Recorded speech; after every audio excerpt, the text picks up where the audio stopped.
વાઘેલા ભાઈ નરસિંહભાઈ, ધેગાભાઈ, પારજીભાઈ, આપ સૌ બંને ગામના સૌ વરિષ્ઠ આગેવાનો, વડીલો, યુવાન ભાઈઓ અને બહેનો, આમ તો લગભગ 3 વાગે બધા આવી ગયા છે. 3 વાગે આવી ગયા બધા, 2 વાગે, અને ભેંસો દુવા વાળી અને હવે ઉતાવળ હોય એવું મને લાગે છે. અને છતાં પણ આટલા લાંબા સમય સુધી એમને રાહ જોઈ.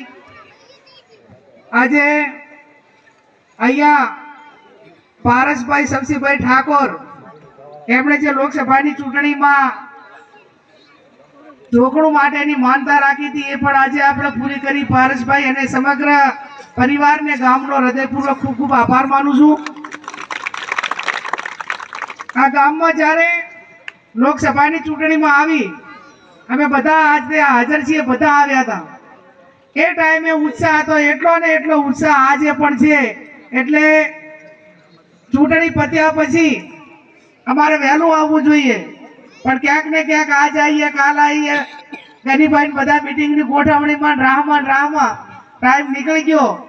એટલે આજે આ ઝોકડા સાથે તમને બધાને મળવા, તમારો બધાનો આભાર માનવા પણ માટે કરીને અહીં આવી છું. ભાઈ ગુલાબભાઈ ને એમણે ઘણી વાત કરી કે આવનાર સમયમાં જિલ્લા તાલુકા પંચાયતની ચૂંટણી આવે, એમાં તમારે જે ઉમેદવાર નક્કી કરવો હોય તમે નક્કી કરીને આપશો, એને કોંગ્રેસ પાર્ટી ટિકિટ આપશે, પણ બધા એને હાચવવાની જવાબદારી એ તમારી. ભાઈ ગુલાબભાઈ કહેતા હતા કે ચૂંટાણા પછી શું કે ભાઈ મને તો આટલા પૈસા આલે છે ને એની ચોકી રાખવી પડે, વળી પાસે ગામની આબરૂ કાઢવી પડે કે ભાઈ કોણ વેચાણું તો કે જોડિયાલી વાળા, કે ભાઈ જડિયાલી વાળા અને આપણું બાજુનું ગામ ભાખડિયાલી, આ બે માંથી ગમે ઉમેદવાર આવે, નામ તો ગામનું પડે કે ના પડે? એટલે કોઈ ગામનું નામ ના પડે એવો ખાનદાન ઉમેદવાર લાવજો ચૂંટણીમાં.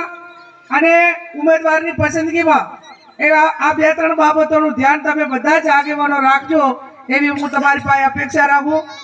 વર્તમાન સમયમાં તમને બધાને ખબર છે કે યુરિયા ખાતર માટે આપણે લાઈનમાં ઊભું રહેવું પડતું. 2-3 દિવસે યુરિયા ખાતર ના મળતું.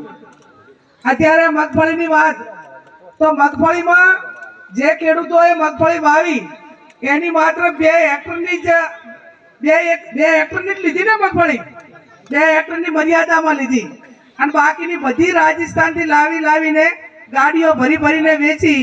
અને મોટા ભાગની ગાડીઓમાં બોરીઓમાં તો ઈટાળા ધૂળ ભરી છે. એ તો ખોલશે ને એટલે ખબર પડશું ને કે બધા ભળેલા હતા. એ ખોલશે દોષે ખોલશે તારે સરકારના દાશે, કઈ એમના બાપનું કઈ દાવાનું નથી.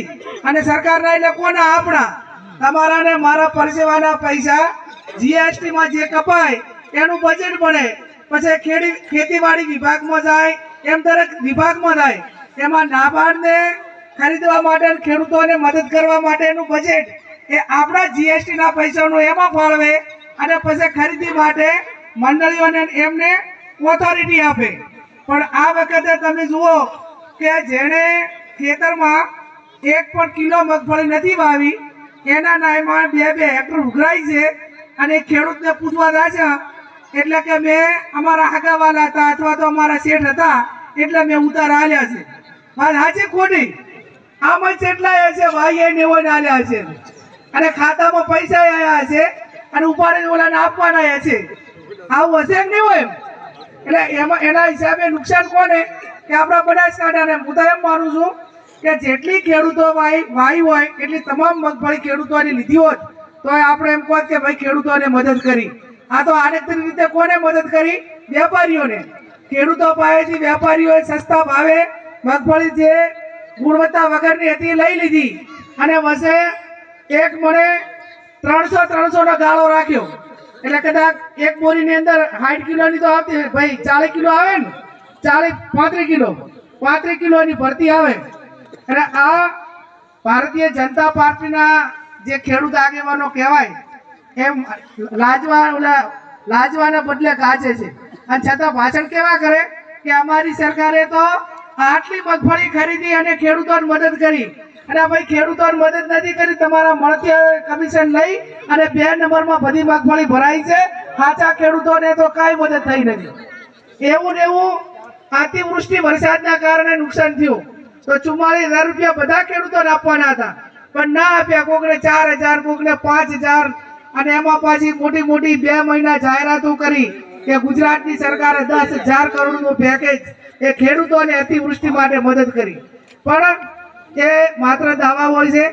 ખેડૂત એક એવો જ ખેડૂત છે કે ગમે એટલું નુકસાન થાય તો પણ ગાયો નુકસાન કરે, જંગલી પ્રાણીઓ નુકસાન કરે, કુદરતી અતિવૃષ્ટિ હોય, કમોસમી વરસાદ હોય, આ નુકસાન થાય છતાં પણ ખેડૂત પોતાના દમ ઉપર ઊભો રહેવા માટેનો પ્રયત્ન કરે છે. અને આવા સમયમાં ખેડૂતોને મદદ કરવાની જવાબદારી એ સરકારની હોય છે, પણ નથી કરી. આવનાર સમયમાં આપણે સૌ સાથે મળીને જિલ્લા તાલુકા પંચાયત આપણી બને, આપણો ડેલિગેટ હોય, આપણો જિલ્લા પંચાયતનો સભ્ય હોય, તો કોઈ વિકાસનું કામ 10-15-20 લાખનું ગામમાં કરવું હોય તો પણ આપણો માણસ હોય તો આપણને ગ્રાન્ટની ફાળવણી કરી આપે અને નાના મોટું કામ જે કાંઈ કરવું હોય એ થાય.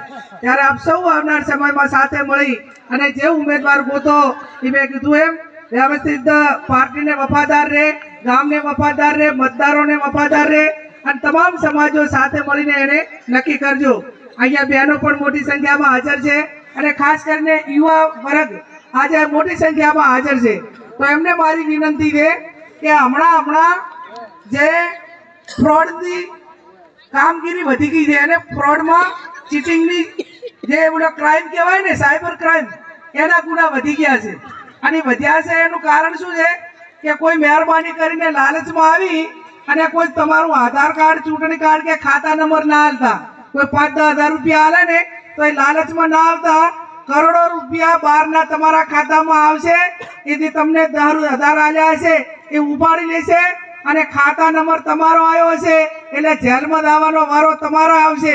એટલે મહેરબાની કરીને કોઈ આધાર કાર્ડ ના આપતા, ચૂંટણી કાર્ડ ના આપતા અને અજાણ્યા માણસને કોઈ